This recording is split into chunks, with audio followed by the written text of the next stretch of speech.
নমস্কাৰ বন্ধু বান্ধৱীসকল, অসমৰ লগতে ভাৰতবৰ্ষৰ বিভিন্ন প্ৰান্তৰ পৰা খবৰসমূহ চাই থকাৰ বাবে ধন্যবাদ। আপুনি যদি আমাৰ ইউটিউব চেনেলত নতুন হয়, চেনেলটো ছাবস্ক্ৰাইব কৰি ভিডিঅ'টোত এটা লাইক কৰি দিব। অতি আমাৰ গুৰুত্বপূৰ্ণ প্ৰথমটো খবৰ, লগতে এটা ডাঙৰ খবৰ। প্ৰচণ্ড গ্ৰীষ্ম প্ৰৱাহে ধৰিছে সমগ্ৰ ৰাজ্য। প্ৰচণ্ড গৰমৰ বাবে সলনি হৈছে বিদ্যালয়ৰ পাঠদানৰ সময়সূচী। মাজুলীত ২৭ মে অৰ্থাৎ আজিৰ পৰা প্ৰাথমিক বিদ্যালয়ৰ পাঠদান হ'ব পুৱা ৭ বজাৰ পৰা ১১:৩০ বজালৈ। হয় বন্ধু বান্ধৱীসকল, মধ্য ইংৰাজী বিদ্যালয়ত পাঠদান হ'ব পুৱা ৭ বজাৰ পৰা ১২টা বজালৈ। উচ্চ আৰু উচ্চতৰ মাধ্যমিক পাঠদান হ'ব পুৱা ৭ বজাৰ পৰা ১২:৩০ বজালৈ। নলবাৰীতো সলনি কৰা হ'ল বিদ্যালয়ৰ পাঠদানৰ সময়সূচী। অতি আমাৰ গুৰুত্বপূৰ্ণ খবৰ, লগতে এটা ডাঙৰ খবৰ। ২৭ মে'ৰ পৰা সলনি হ'ব বিদ্যালয়সমূহৰ সময়সূচী। সকলো বিদ্যালয় আৰম্ভ হ'ব পুৱা ৭:৩০ পৰা। নিম্ন প্ৰাথমিক বিদ্যালয়ৰ পাঠদান শেষ হ'ব ১১:৩০। উচ্চ প্ৰাথমিক বিদ্যালয়ৰ পাঠদান শেষ হ'ব দুপৰীয়া ১২ বজাত। উচ্চ আৰু উচ্চতৰ মাধ্যমিক বিদ্যালয়ৰ পাঠদান শেষ হ'ব দুপৰীয়া ১২:৩০। চৰকাৰী বেচৰকাৰী সকলো বিদ্যালয়ৰ ক্ষেত্ৰতে প্ৰযোজ্য হ'ব এই নিয়ম। হয় বন্ধু বান্ধৱীসকল, নিয়ম মানিব। পৰৱৰ্তী খবৰ, ৰাজ্যত আহি আছে ধাৰাসাৰ বৰ্ষণ, প্ৰচণ্ড ধুমুহা বজ্ৰপাত। উৎকট গৰমৰ পৰা পৰিত্ৰাণ পাব ৰাজ্যবাসীয়ে। ৰাজ্যৰ কিছু কিছু প্ৰান্তত আজিৰে পৰাই আৰম্ভ হ'ব মূলধাৰ বৰ্ষণ, ধুমুহা বতাহ।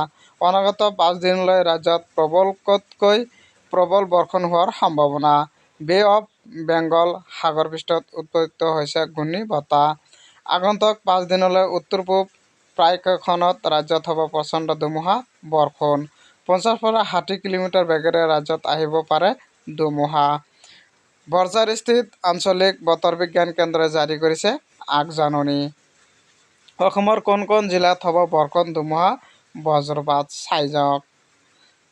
২৭ মে সোমবাৰে ৰাজ্যৰ ডিমা হাছাও, কাছাৰ, হাইলাকান্দি, কৰিমগঞ্জ জিলাত ৰেড এলাৰ্ট জাৰি কৰিছে বতৰ বিজ্ঞানে। ধুবুৰী, গোৱালপাৰা, মৰিগাঁও, পশ্চিম কাৰ্বি আংলং, নগাঁও জিলাত অৰেঞ্জ এলাৰ্ট জাৰি কৰিছে। সোমবাৰে ৰাজ্যৰ আন সকলো জিলাত জাৰি কৰা হৈছে য়েলো এলাৰ্ট।